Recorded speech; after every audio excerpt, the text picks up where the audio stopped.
안녕하세요. 월요일 출근길 주식시황 글로벌 스탁소 박상주입니다.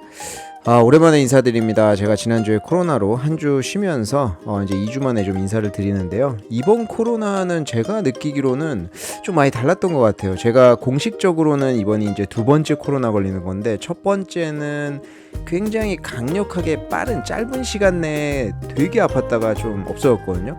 근데 이번에는 이번 주까지도 조금 저는 가래도 많고 목도 좀 아팠어요. 그래서 음성은 나오는데 증상은 조금 지속되는, 좀 지지부진하게 계속된다. 제가 항생제를 중간에 좀 괜찮아진 것 같아서 끊었다가 다시 시작되는 이런 이제 곤욕을 좀 치렀는데, 저희가 지금 뭐 코로나 뭐 조심하세요 이런 말은 의미 없고, 뭐 이제 만약에 걸리신다고 하면 지속적으로 좀 약 드시고 무조건 쉬시기를 좀 바라겠습니다. 자, 지난주부터 좀 살펴볼까요? 지난주에 다우는 1.81% 올랐고요. S&P 500은 한 주 동안 2.16% 올랐습니다. 나스닥 같은 경우에는 2.2% 올라가지고 3대 지수 다 나쁘지 않게 상승을 한 한 주간이었다. 그리고 이제 저희가 6월 30일부로 해가지고 상반기가 마무리됐죠. 그래서 상반기에 지수가 얼마나 올랐나 이거 한번 짚어보고 갈 만한데요. 다우 같은 경우에는 저는 잘못 봤나 생각했어요. 지금 굉장히 올해 이제 지수가 좋았잖아요. 근데 다우는 이제 연초 대비해서 3.8% 올랐더라고요. 그리고 이제 S&P 500 같은 경우에는 15.9%, 그리고 나스닥은 31.73% 올랐으니까 사실 지금 상반기에 장이 좋았다고 해도 정말 우리가 뉴스에서 많이 보던 대로 AI 관련주, 기술주들이 다 주도하던 시장이었구나. 이거를 좀 뼈저리게 볼 수 있었던 그런 이제 지수였던 것 같습니다. 지난주는 뭐 이야기도 뭐 여러 가지 할 것도 좀 많이 있었던 것 같고요. 좀 이슈들이 좀 있었는 것 같은데, 먼저 경제 이슈들부터 좀 살펴보면요. 이제 화요일 날 내구재 주문이 발표가 됐는데 1.7%, 지난달이 1.2% 나왔고 예상치는 1% 하락으로 나왔으니까 그때 예상외로 굉장히 잘 나왔더라. 그리고 이제 중국 같은 경우에는 이제 공식 제조업 PMI, 이제 뭐 그 국영기업이라든지 대형 기업들 위주로 이제 살펴보는 이제 PMI인데, 요 같은 경우에는 49가 나왔어요. 이제 PMI 같은 경우에는 50을 기준으로 50 이하이면은 경기 침체, 50 경기 축소, 그리고 이제 50 이상이면은 경기 확장, 뭐 이렇게 좀 보시면 되는데, 중국은 지금 계속 안 좋게 나오고 있죠. 지난달도 48.8이 나왔습니다. 그래서 지난달보다 조금 잘 나왔다고 해도 여전히 50 이하에 있기 때문에 지금 중국은 확실히 이제 뭐 어떤 대규모 부양책이라든지 뭔가 지금 그것만 기다리고 있는 그런 상황이에요. 그리고 금요일 날 미국에 좀 중요한 지표가 있었죠. 이제 개인 소비자 지출 물가 지수. 요게 있었는데 요게 0.3% 나왔습니다. 잘 나왔죠. 왜냐하면 지난달에 0.4%였거든요. 그래서 인플레이션 역시 줄어들고 있구나. 이렇게 조금 확신을 할 수 있는 게 있었고, 개인 소득도 0.4%로 지난달 0.3% 대비 잘 나왔고요. 개인 소비 같은 경우에는 조금 덜 나왔는데 0.1%, 지난달이 0.6%였으니까 예상치보다도 해서 조금 덜 나왔다. 이렇게 보시면 될 것 같고요. 요게 뭐 중요한 이제 지표들인데, 그 전에 이제 1분기 GDP 같은 경우에는 그 확정치가 2%가 나왔어요. 요게 이제 예상치가 그 전에 확정치 전에가 1.1%가 나왔고, 예상은 확정치가 그래도 한 1.3% 나오지 않겠어 했는데 2%가 서프라이즈가 나왔습니다. 그래서 경기 굉장히 좋구나. 이게 제 기억으로 목요일쯤에 발표를 했는데, 그리고 또 그때 신규 실업수당 청구 건수도 이제 예상치보다 덜 나왔어요. 그래서 미국 경기가 지금 나쁘지 않다, 이런 게 작용을 하는 데다가 금요일 날 인플레이션도 좀 잘 나오면서 장이 좀 마무리를 잘 했습니다. 지난주에는 파월 의장의 발언이 있었죠. 유럽에서 이제 발언을 한 게 있는데, 보면은 사실은 6월에 FOMC랑 별다른 내용은 뭐 차이가 없습니다. 근데 이제 기존의 어떤 기조를 좀 확인하는 수준이었다, 이렇게 볼 수가 있고, 그래서 장에 그렇게 큰 영향을 주지는 않은 것 같아요. 뭐 그날 발언이 수요일인가 있었는데, 그날 장이 마감하고 뭐 혼조세였는데, 그것도 혼조세도 뭐 거의 약보합, 뭐 강보합 수준으로 끝났기 때문에 큰 영향은 없었던 것 같은데요. 뭐 했던 주요 발언들을 보면은 통화 긴축 정책이 아직은 충분하지 않다, 더 제한적으로 이제 조금 더 시행할 수 있을 것 같다, 이렇게 발언을 했고요. 그리고 연내 금리 인상 가능성을 좀 열어뒀는데 2번까지도 언급을 했어요. 근데 지금 저희가 흔히 이제 금리 인상 가능성에 대해서 트레이더들이 어떻게 보고 있느냐 할 때 이제 CME의 페드와치를 많이 보잖아요. 근데 거기에서는 7월은 사실 기정사실화하고 있습니다. 7월 금리 인상에 대해서는. 근데 그 이유에 대해서는 금리를 계속 동결하다 내년부터는 인하할 것을 좀 보고 있거든요. 사실 요거는 급변하기 때문에 언제도 변할지를 몰라서 요거를 보고 아 그렇구나라고 하기는 좀 그렇지만 그래도 지금 다수의 트레이더들은 좀 그렇게 보고 있는 상황이다 이렇게 볼 수 있고요.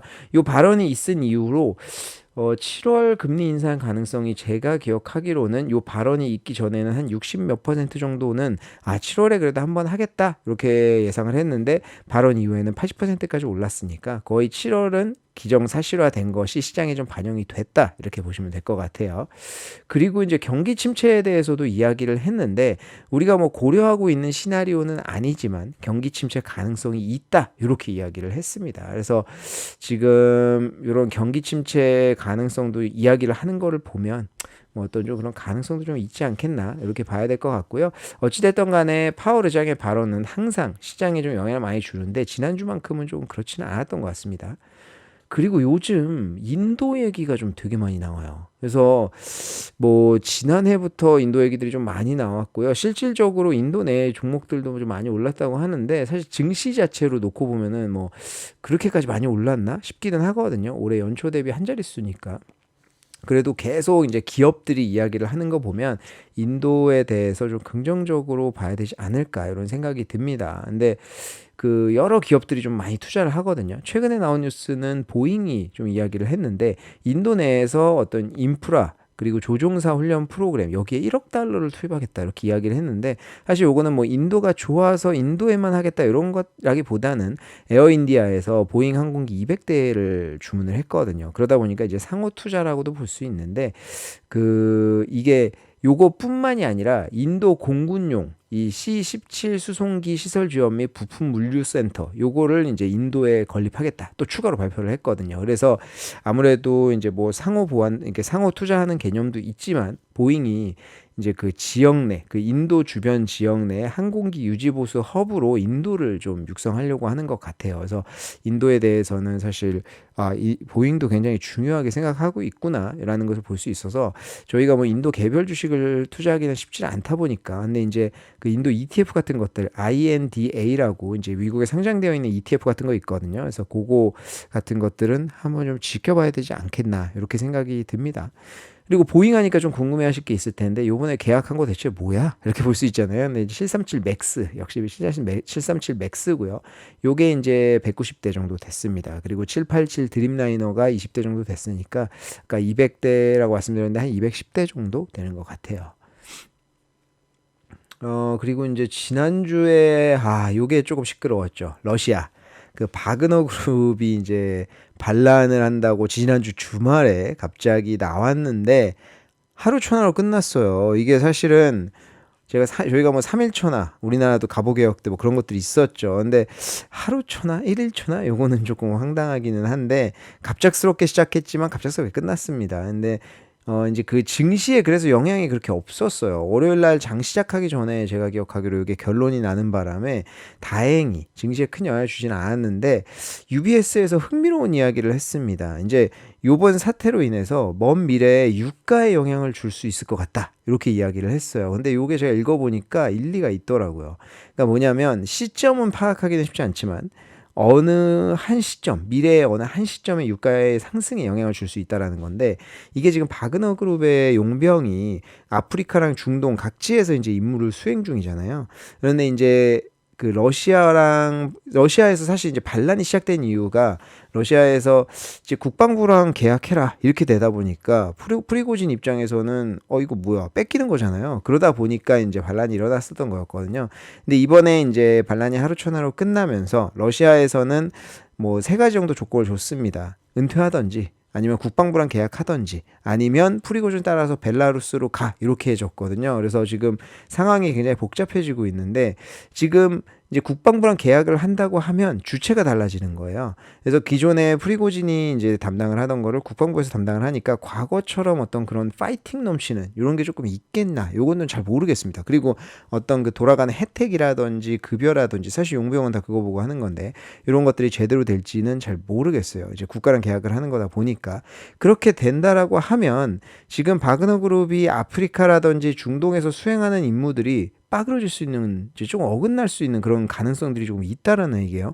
이제 그 중에 하나의 예만 좀 말씀드리면 리비아가 이제 내전이 있는데 거기 동부 리비아에서 이제 바그너 그룹이 이제 석유 시설을 보호를 하고 있어요. 이게 이제 리비아군이랑 계약을 해가지고 하는 건데 이게 만약에 계약이 조금 문제가 생긴다든지 주체가 생겨가지고 뭐 이제 그 여기에 여기에 시설을 보호하고 있던 이제 용병들이 러시아로 벨라루스로 간다든지 뭐 이런 식으로 돼버리면은 이게 리비아 그쪽에 치안이 불안정해지겠죠. 석유 시설이. 그러면 또 내전에 휩쓸릴 수 있잖아요. 그러면 석유 시설이 공격당하거나 문제가 생길 수 있다라는 거예요. 그럼 리비아가 얼마나 생산을 하길래 이런 얘기를 하냐라고 하실 수 있는데 리비아가 일간 110만 배럴 생산을 합니다. 근데 러시아가 1100만 배럴 정도를 매일 생산을 해요. 그러니까 10% 정도 되는 양이니까 적지 않은 양이거든요. 그러다 보니까 만약에 뭐 한 예시지만 아프리카나 중동의 여러 국가에서 지금 러시아가 손대고 있는 특히 바그너 그룹이 손대고 있는 이런 쪽에 문제가 생긴다라고 하면 조금 이제 향후에 유가 상승에 영향을 줄 수 있다라는 거죠. 근데 이게 사실 유가라는 게 과거에도 조금 복잡하기는 했지만 더 복잡해졌어요. 이게 지금 최근에 나온 좀 뉴스를 보면요. 중국이 이제 원유 수입 굉장히 많이 하잖아요. 소비도 많이 하다 보니까. 근데 전통적으로 사우디아라비아가 1위였거든요. 근데 러시아가 1위를 거의 이제 곧 따라잡았어요. 그러니까 뭐냐면 사우디아라비아에서 수입하는 양이 지금 14.5% 정도 되거든요. 근데 러시아가 14%까지 올랐습니다. 바로 코앞까지 왔죠. 근데 과거에 8.8%였어요. 그러니까 이게 급속하게 우크라이나 사태 이후로 증가를 한 겁니다. 근데 이거 왜 증가를 했냐? 사실 G7 국가에서 우크라이나 사태 터지고 나서 러시아에서 이제 수출하는 거 수입하지 마라고는 못하죠. 왜냐하면 그럼 수입 그렇게 얘기하려면 미국이 천연가스든 뭐든 빨리 수출을 해서 유럽에 공급을 해주던가. 근데 그게 안 되잖아요. 특히 천연가스 같은 경우에는 LNG 시설 자체도 없어요. 지금 이제 짓고 있는데 그거 언제 됩니까? 그러니까 이게 실질적으로는 안 되는 거예요. 그러니까 러시아에 제재를 하면서 러시아 사는 60달러 이상에는 사지 마. 이렇게 된 거죠. 그걸 결의를 한 거예요. 그러다 보니까 러시아 입장에서는 당연히 G7 국가에 안 팔겠죠. 그러다 보니까 이게 이제 그 중국이라든지 인도 쪽으로 팔 수밖에 없었던 겁니다. 그러면 제가 얼마에 정확히 팔려는지 모르겠지만 당연히 60달러보다는 비싸고 정가보다는 싸게 팔겠죠. 어찌 우리가 뭐 환치기 할 때 매매 기준율 같은 느낌이라고 해야 될까요? 그러다 보니까 중국은 상대적으로 싼 가격에 러시아로부터 원유를 수입할 수 있는 기회가 생긴 거예요. 그러니까 지금 계속 사가지고 비축을 해두고 있거든요. 그러니까 최근에 사우디아라비아에서 감산하겠다 뭐 이렇게 이야기가 나는데 효과가 없어요. 지금 원유가 그 WTI 같은 경우는 70달러 정도가 조금 안 되거든요. 그러니까 이게 굉장히 많이 떨어진 거예요. 근데 이제 감산을 한다고 하면 과거에는 이게 효과가 있어가지고 이제 원유가 올라가고 이랬습니다. 근데 지금 효과가 없어요. 그러니까 이게 다 비슷한 이런 이유 때문이에요. 그러니까 러시아산도 지금 세력을 넓혀가고 있고, 그리고 미국 같은 경우에는 셰일가스가 뭐 거의 이제 순수출국으로 바뀌면서 우리 이제 사우디아라비아랑 뭐 그렇게 관계 긴밀하게 맺을 필요 있나? 뭐 이렇게 나오고 있는 상황이잖아요. 그러다 보니까 지금 향후에는 원유에 영향을 미치는 요소들이 너무 많아졌습니다. 그래서 이게 과거처럼 사우디아라비아 뭐 이런 오펙 국가 이런 데에서 야 우리 감산해 줄게 뭐 이런 것들이 조금 이제 안 되지 않을까 이런 생각이 좀 개인적으로 들고요. 어찌됐든 러시아의 지금 문제는 현재 진행형인데 이게 앞으로 어떻게 될지는 저도 좀 계속 관심 있게 좀 봐야 될 것 같아요. 왜냐하면 지금 푸틴이 대규모 숙청을 안 하고 있어요. 근데 이제 역사적으로 봤을 때 이런 이제 반란이라든지 이런 거에 일어나면 독재가 조금 어느 정도 시간이 흐르면 무너진다 이런 것들이 공식이 있거든요. 근데 이제 대규모 숙청이라든지 이런 것들을 하지 않으면서 왜냐하면 이제 프리고진이라든지 바그너 그룹이 요번에 실제로 반란을 했을 때 모스크바에 거의 다 왔을 때 가는 곳마다 환영을 받았잖아요. 그리고 국방군이 왔을 때 오히려 야유가 쏟아지고 그러니까 인기도 너무 많고 하다 보니까 이게 숙청을 대놓고 하기는 좀 힘든 거예요. 지금 한두 명씩 사라지고는 있기는 하지만 그래서 앞으로 어떻게 될지는 좀 봐야 될 것 같고요. 확실한 거는 푸틴은 요번에 좀 내상을 입었다. 이렇게 좀 보면 될 것 같습니다. 그래서 러시아가 앞으로 어떻게 될 거냐. 이런 문제이기 때문에 저희가 조금 관심 있게 봐야 될 것 같아요.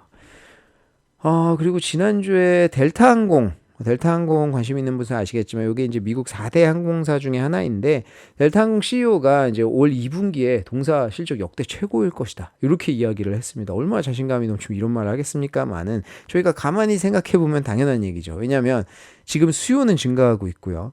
그리고 유가는 거의 계속 하락하고 있고 근데 티켓 가격은 인상하고 있거든요. 그러니까 이게 지금 티켓 가격의 결정권이 항공사에 있어요. 저도 요번에 이제 그 하와이에 놀러 갔다 오면서 느낀 건데 티켓 가격이 너무 많이 비싸졌고요. 뭐 일본이라든지 가까운 데만 가려고 해도 과거의 2배는 우스워요. 그러니까 이게 지금 비행기가 많이 안 뜨는 대신 가격을 쫙 끌어올린 상황이기 때문에 이게 저희가 뭐 과거에는 좀 싸게 갔어도 좀 울며 겨자 먹기로 비싸게 갈 수밖에 없는 그런 상황이죠. 그래서 항공사들이 지금 굉장히 좋은 어떤 그런 시기이기는 한데 델타 항공이 올해 2분기에 역대 최대를 기록할 것이다. 이렇게 이야기를 하고 있습니다. 그래서 그날 여행 관련된 섹터는 전반적으로 다 올랐어요. 그래서 뭐 크루즈 기업들은 좋은지 조금 됐고요. 그리고 뭐 숙박이라든지 부킹닷컴 이런 것들도 다 괜찮았고.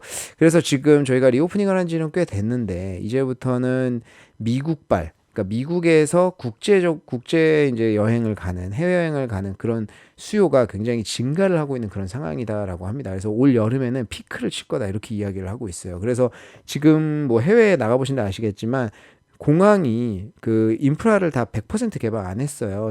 지금은 어떤지 모르겠는데 제가 그 얼마 전에 이제 출국할 때까지만 해도 이 국제공항 아니 이 터미널 2 같은 경우에는 식당도 안 열어놨더라고요. 그 시간대만 그런 건지 모르겠는데 제가 2번 그걸 봤거든요. 그래서 지금 다 안 열어놓은 게 이제 수요가 과거만큼은 그렇게 많지 않다라는 건데 지금 이번 여름에 이제 미국발이 이제 히트를 친다고 하면은 사실 뭐 막 짐도 없어지고 막 난리가 또 나겠죠. 뭐 이제 그런 어떤 대규모 지연 그리고 뭐 이제 그 취소되고 막 이런 상황들이 좀 많이 발생할 것 같습니다. 그래서 그런 것들도 있지만 그런 게 발생한다는 것 자체가 수요가 굉장히 강하다는 걸 반증하기 때문에 이제 델타 항공뿐만이 아니라 지금 미국의 항공사들은 올해 그래도 좀 괜찮지 않을까 이런 생각이 들어서 뉴스는 좀 팔로우할 필요가 있을 것 같아요.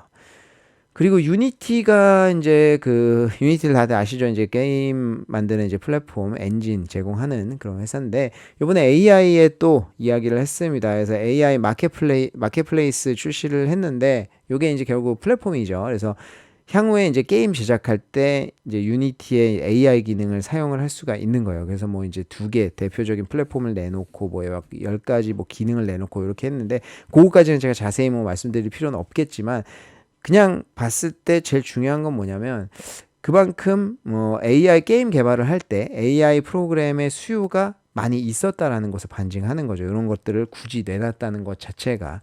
그리고 이제 또 요 플랫폼에서 할 수 있는 게 뭐냐면 이제 게임을 만드는 회사들은 AI를 그 게임 엔진에 접목을 시켜가지고 게임 만들 수 있는 건데, 지금 AI 프로그램을 제공하는 기업들 있잖아요. 이 플랫폼에서 고객이랑 매칭을 해가지고 고객한테 제공해 줄 수가 있어요. 그래서 자연스럽게 이렇게 좀 그 시장을 좀 열어줬다 이렇게 볼 수 있을 것 같고요. 향후에 이제 AI 이용을 하면은 게임 제작 속도도 굉장히 가속화가 될 거고, 그리고 비용 절감은 당연히 될 거고요. 그렇기 때문에 게임 종류가 굉장히 많아지고 진입 장벽이 좀 낮아질 것 같아요. 과거에 이제 앱스토어 같은 경우에도 저희가 이제 그런 걸 뭐라고 하나요? 간편하게 할 수 있는 이런 게임들 있잖아요. 그런 게임들이 앱스토어 많이 생기면서 게임 업체들 많이 생겼던 거잖아요. 그래서 뭐 그 당시에 스타트업으로 시작해가지고 대형사에 인수된 회사들도 많고, 근데 요번에 AI 기능이 접목이 되면서 많은 이제 중소형의 게임 개발사들이 좀 진입을 할 것 같습니다. 그래서 지금 향후에 더 이 시장이 조금 풍부해질 것 같다. 그리고 게임 제작 엔진 같은 경우에는 유니티랑 언리얼이라고 있거든요. 이 2개의 회사뿐인데 언리얼은 또 비상장이에요. 그리고 이제 유니티 거의 이제 모바일 쪽에서는 유니티니까, 그래서 그 유니티가 좀 많이 알아주죠. 근데 요번에 조금 재밌었던 거는 이제 유니티 CEO가 이런 것들을 발표를 하면서도 그런 얘기했어요. 자기는 메타버스라는 단어 자체가 예전부터 진짜 kind of stupid 했었다고. stupid. 좀 멍청한 아이디어였다 이렇게 이야기를 했거든요. 그러니까 좀 선을 긋는 모습을 보였는데 한동안 메타버스 테마가 시장을 주도했을 때 유니티가 사실 메타버스랑 엮여서 많이 잘 갔었잖아요. 근데 그 이후에 폭락을 했었는데 지금은 이제 AI로 불리고 싶은 거죠. 그렇다 보니까 메타버스 나는 원래 메타버스 나 그런 것도 다 싫어했는데 막 이런 태도를 좀 보였어요. 그래서 이제 AI 기업으로 조금 변모하지 않겠나 이런 생각을 하고요. 뭐 그런 이제 우스갯소리 빼고도 사실 유니티는 워낙 이제 게임 제작 엔진 쪽에서 유명하기 때문에 향후에 좀 비전이 좀 좋을 것 같아요. 주가도 많이 떨어져 있고 그리고 이제 최근에 애플에서 이제 그 내놨잖아요. 그 VR 같은 것들 XR이라고 하나요? 이제 증강현실하고 이제 VR 섞어놓은 이런 것들 내놨는데 그게 이번에 평이 굉장히 좋잖아요. 그래서 그거를 시작으로 해서 다시 한번 메타버스 그 CEO가 싫어하는 말이지만 메타버스가 게임 쪽으로 이제 실질적으로 좀 접목되지 않겠나 이렇게 좀 보고 있기 때문에 그런 것들 좀 봐야 될 것 같고요. 그리고 애플이 또 애플 얘기 나왔으니까 지난주 금요일 날 애플이 이제 3조 달러 넘어섰죠. 이제 이게 작년 2022년 1월인가 제가 기억하기로 이제 거기 그때 이제 3조 달러 넘었다가 조정을 좀 많이 받았었는데 다시 재탈환했습니다. 그래서 애플 주주들은 참 뭐 오랫동안 계속 들고 계시는 분들이 많이 있죠. 이제 뭐 그 퇴직금 계좌에 넣어놓고 이러시는 분들이 미국에는 좀 많이 있으니까 그래서 참 조용히 테슬라는 굉장히 시끌벅적하게 많이 올라왔잖아요. 근데 애플 같은 경우는 참 조용히 좀 이런 말하면 좀 너무 옛날 사람 같지만 조용히 강하게 레간자 레간자라는 그 자동차가 기억하시는 모르겠는데 그 광고에서 조용하게 강하다 뭐 이런 얘기 했었잖아요. 그것처럼 참 꾸준히 오릅니다. 그래서 진정한 은퇴 주식은 좀 이런 게 아닌가. 저는 애플 보면 그런 생각이 들어요. 항상 뭐 혁신은 없었다라든지 뭐 안 좋은 얘기도 많이 있는데 꾸준히 해내는 모습이 진짜 장한 것 같습니다. 자, 그리고 넷플릭스 지난주에 좀 시끄러운 얘기가 있었죠. 캐나다에서 베이직 요금제 가입 제한을 시작을 했습니다. 근데 이게 캐나다 요금제를 보면요. 광고형이 이제 캐나다 달러 5.99달러, 그리고 베이직 모델이 9.99, 그리고 스탠다드가 16.49, 그리고 프리미엄이 20.99달러거든요. 근데 여기서 베이직 모델을 빼겠다는 거예요. 그래서 광고형이랑 스탠다드랑 프리미엄만 남는다는 얘기예요. 근데 이게 지금 베이직이 없어지면 그 프리미엄을 선택하는 사람 빼고요.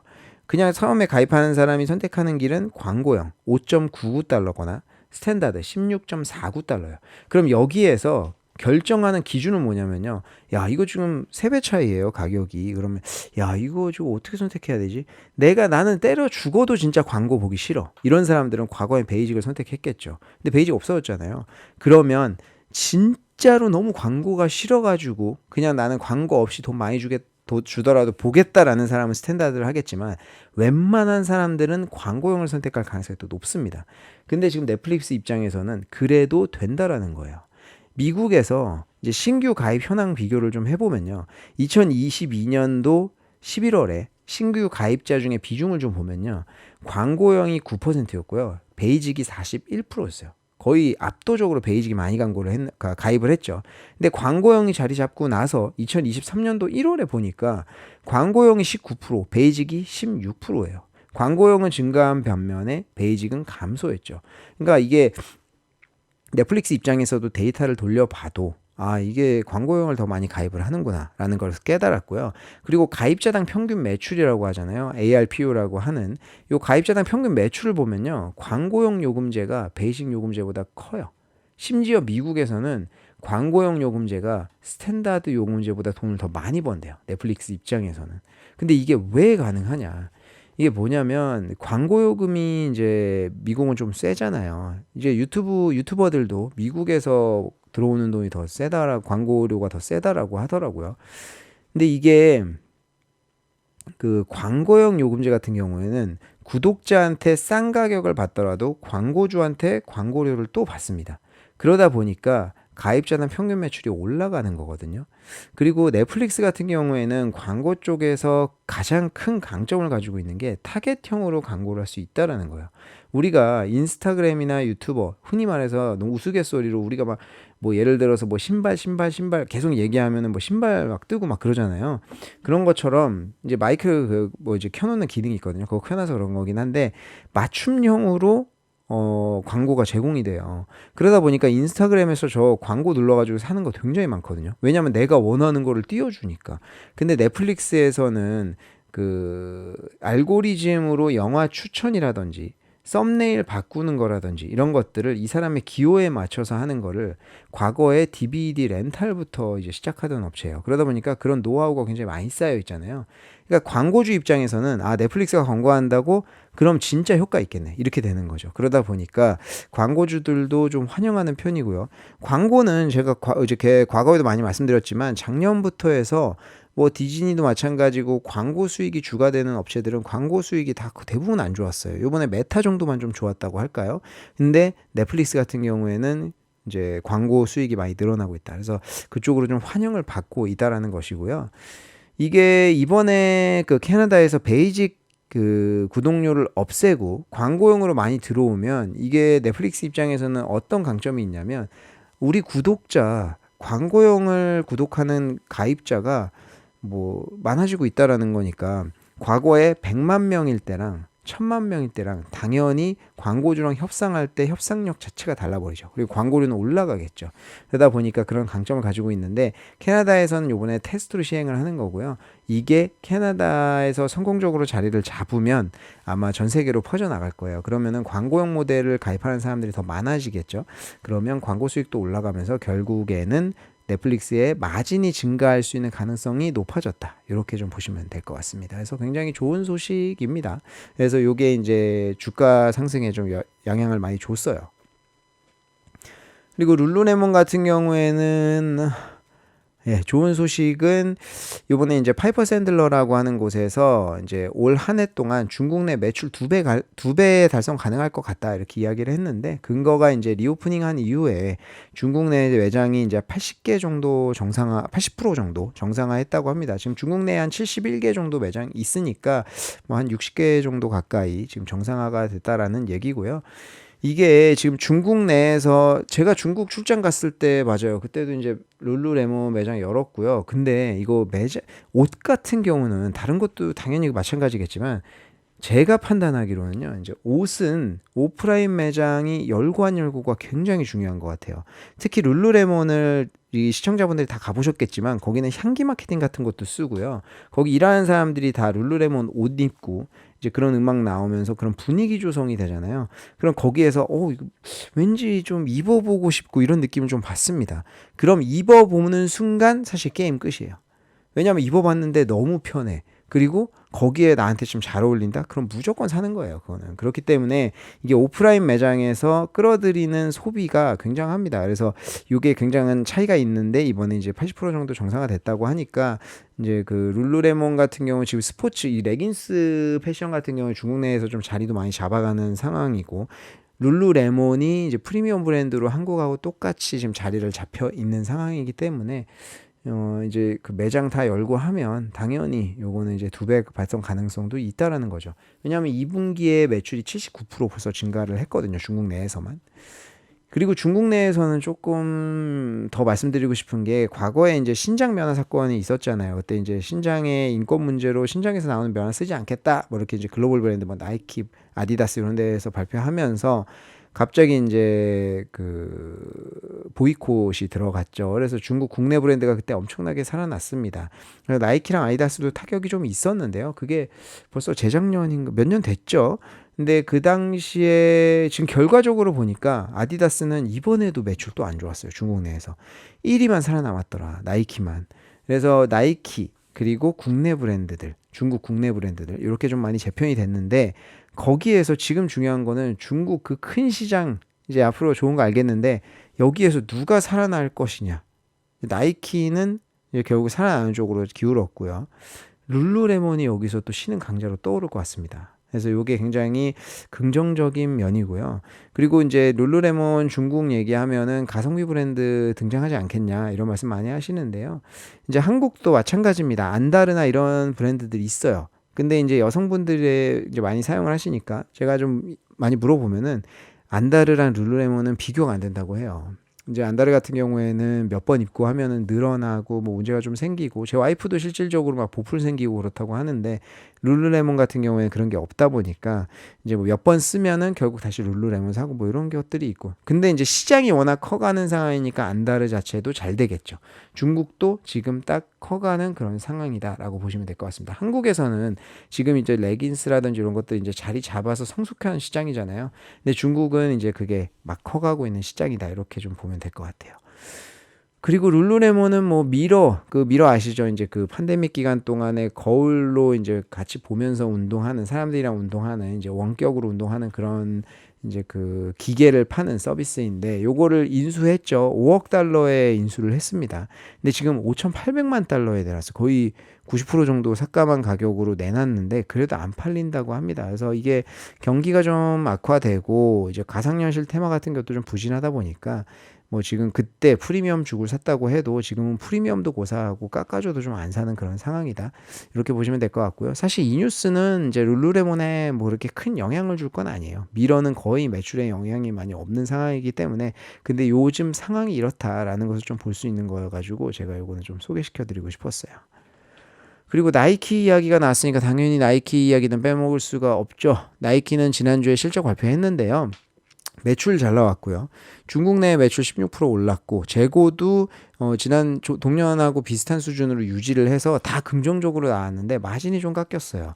이제 물류비라든지 이런 것들이 좀 증가를 했다고 하는데, 이게 나이키가 굉장히 오랜만에 이제 그러니까 실적이 나왔는데 예상치를 하회하다 보니까 요게 이제 좀 타격을 좀 받았습니다. 그래서 주가가 좀 떨어졌는데, 제가 기억하기로 금요일날 2%대 하락으로 마감을 했거든요.